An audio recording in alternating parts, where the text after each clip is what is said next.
US military is much more strong and much more powerful than the Chinese military, but as China increases the militarization of its navy and becomes a blue sea navy, then there is all sorts of potential for things to go wrong by mistake.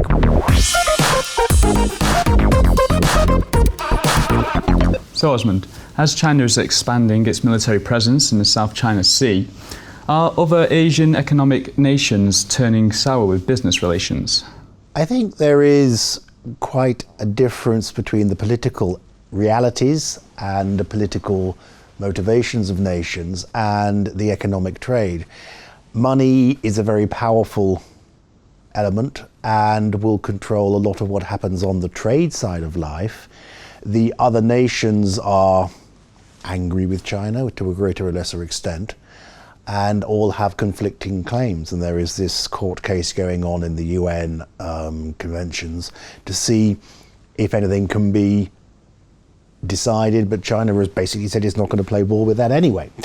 That having been said, the world needs China, China needs the world economically speaking, if not politically speaking. So the economic links will probably stay. The difference that is happening is as Chinese wages increase, of course, people looking for low-cost manufacturing are actually turning away from China and looking to other countries in Southeast Asia particularly to provide manufacturing at a lower cost. So the shift is more economic in its nature than political in its nature. And America has chose to side on the opposite side of China. How are business relations faring between the US and China? Business relations, again, are mixed up with politics. You have US presidential candidates. China is a good knocking board and so forth. Again, the economics tends to have the primary position.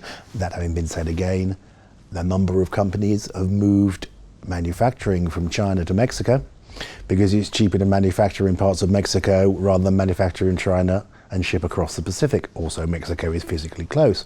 So there are all sorts of different things at play here.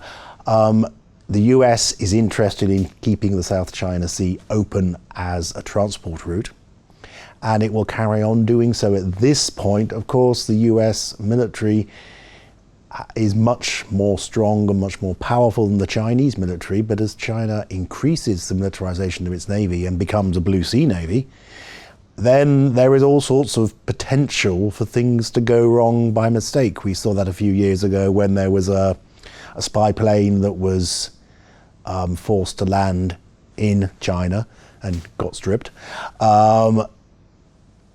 We don't want incidents like that involving nuclear-powered aircraft carriers. One of the world's busiest trading route paths passes right by the so-claimed Chinese island. With heightened military presences on both sides, will this affect imports and exports?